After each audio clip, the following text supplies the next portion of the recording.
Vous écoutez Europe 1, il est 8h15. L'interview politique d'Europe 1 en direct et en duplex de Rodez. Fabien Amias, vous recevez ce matin Emmanuel Macron, le candidat En Marche finaliste de la présidentielle. Bonjour Emmanuel Macron. Bonjour. Vous avez terminé votre meeting hier soir à Albi en appelant à la réconciliation des Français, à l'image du débat qui vous a opposé à Marine Le Pen avant-hier. Avez-vous le sentiment qu'aujourd'hui, la France est violente et fracturée ? Je ne dirais pas cela de manière générale. Je pense qu'il y a beaucoup de nos concitoyens et de territoires qui portent des projets, des envies de réussite, un vrai dynamisme. Et il y a une partie du pays qui est dans le doute, qui considère que le cours du monde tel qu'il va n'est plus fait pour lui, qui doute pour ses enfants, voire qui est en colère. Donc oui, il y a des fractures multiples qui sont politiques, qui sont morales, qui peuvent être géographiques. Et on ne peut pas faire réussir un pays en ne faisant réussir que quelques territoires ou qu'une partie de sa population. Donc le défi, pour qui que ce soit, d'élu demain, ce sera de permettre à ceux qui réussissent d'aller encore plus loin, de gagner dans cette compétition mondiale. Dans le même temps, de recoller tout cela, de donner une place à chacun, de s'assurer que la dynamique, on est ici à Rodez, qu'il y a sur tous les territoires, on est ici à Rodez, ça doit être une ville qui a 7% de taux de chômage. Donc il y a une réussite économique, il y a une capacité de faire, il y a de l'activité. C'est que tous ces territoires retrouvent un destin commun et fassent peuple. Ça prendra un peu de temps, mais il est indispensable que, en la matière, nous réussissions cette œuvre. Vous parlez de territoire, ici nous sommes aussi sur le territoire, en tout cas pas très loin du fief de Jaurès. Carmaux, vous avez d'ailleurs truffé votre discours hier de référence à Jaurès. Quelques minutes avant, vous aviez été interpellé par des militants de la CGT. Ça veut dire clairement que votre tout premier chantier, si vous êtes élu, ce sera le chantier social. Ça fait partie en effet des premiers chantiers. Jaurès a une présence forte à Albi, c'est pour ça que j'avais choisi d'ailleurs ce lieu. Son discours de 1903. Parce qu'en 1903, il a fait un discours aux lycéens sur la jeunesse qui a beaucoup inspiré le discours que j'ai tenu hier. Oui, évidemment, la réforme économique et sociale est fondamentale. Nous sommes le dernier grand pays de l'Union européenne qui n'a pas réussi à régler le problème du chômage de masse. C'est un problème qui mine la société, en particulier sa jeunesse. On a un taux de chômage des jeunes de 25%. Donc, nous devons réformer le marché du travail pour donner plus de place au dialogue social dans l'entreprise et la branche, réformer l'assurance chômage et la formation continue, et réformer les retraites. C'est le chantier des 6-8 prochains mois si je suis élu. Emmanuel Macron, vous parlez de réformer le marché du travail, réformer le code du travail. Vous avez annoncé que vous procéderiez très rapidement par ordonnance. Est-ce que cette méthode ne risque pas précisément de crisper d'emblée les partenaires sociaux et d'ajouter de la tension ? Qu'est-ce que c'est que fonctionner par ordonnance ? Je rappelle que le général de Gaulle, François Mitterrand, beaucoup de présidents de la République qui ont eu à refonder l'ont fait par cette méthode prévue par notre Constitution. On fait voter 2 lois pour une ordonnance. Un projet de loi qui vous habilite à procéder par ordonnance et un projet de loi de ratification. Donc, le Parlement y a sa place. Cela évite de passer des mois dans ce qu'on appelle la navette parlementaire, où le texte passe d'une première lecture à l'Assemblée, une première lecture au Sénat, une deuxième lecture, qui fait perdre énormément de temps parce qu'elle est aussi devenue désuète. Et c'est un des chantiers, je l'ai évoqué, que je veux pouvoir lancer, d'avoir une procédure parlementaire plus efficace, plus rapide. Donc, sur ce volet-là, il y aura une concertation sociale dès les premières semaines, parce que ce temps du dialogue social avec les organisations syndicales et patronales doit avoir lieu. C'est un travail qui a été beaucoup préparé par des experts depuis des mois et des mois.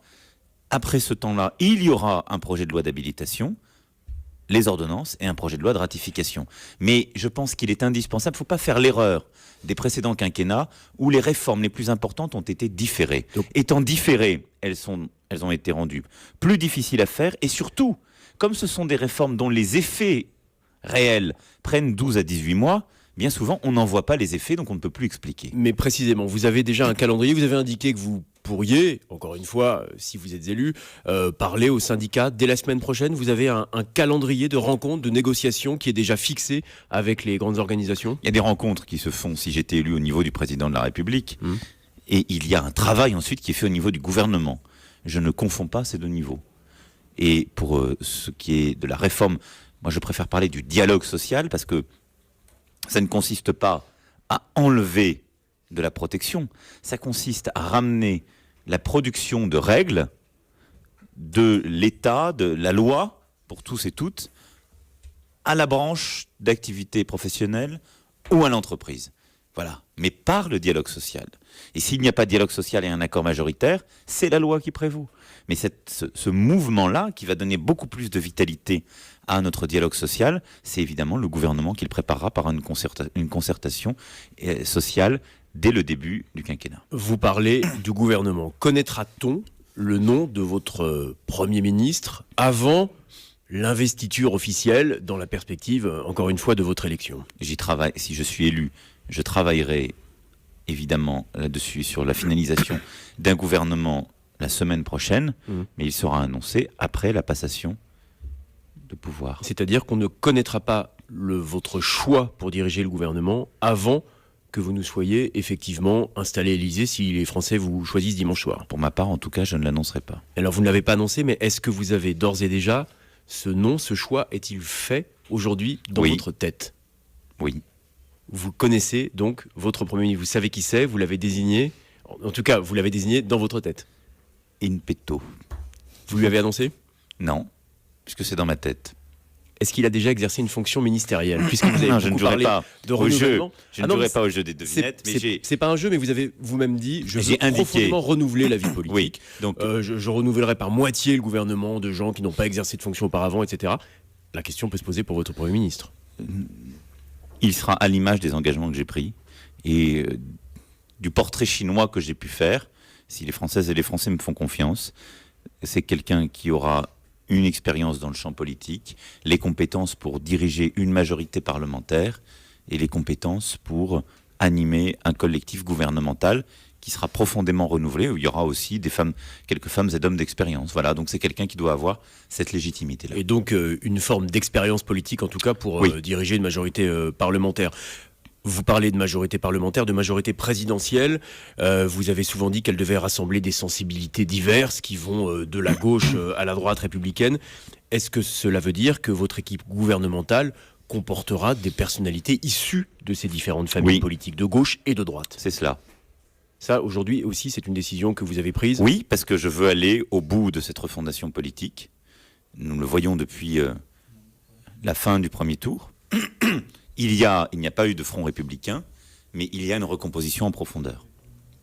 Il y a une force politique d'une droite réactionnaire nationaliste anti-européenne autour de Madame Le Pen qui attire et qui a attiré une partie de la droite plus traditionnelle. Et cette recomposition continuera, donc on aura cette force-là. Et il y a à côté de ça une force progressiste, patriotique, pro-européenne, réformatrice, qui aujourd'hui est derrière ma candidature et qui rassemble des femmes et des hommes venant de la gauche du gouvernement jusqu'à la droite gaulliste ou la droite pro-européenne. Ces forces politiques, elles ont vocation à être présentes à la fois dans le gouvernement et dans la majorité présidentielle, avec une vraie volonté de renouvellement et aussi des femmes et des hommes qui viennent de la société civile. C'est notamment d'ailleurs ce que dit François Bayrou dans une interview qu'il accorde au Figaro ce matin. François Bayrou, par exemple, ça pourrait être un profil de chef de gouvernement? François Bayrou aura un rôle important, évidemment, dans le projet qui est le mien demain, si je suis élu. Dans le projet gouvernemental? Dans le projet gouvernemental et politique.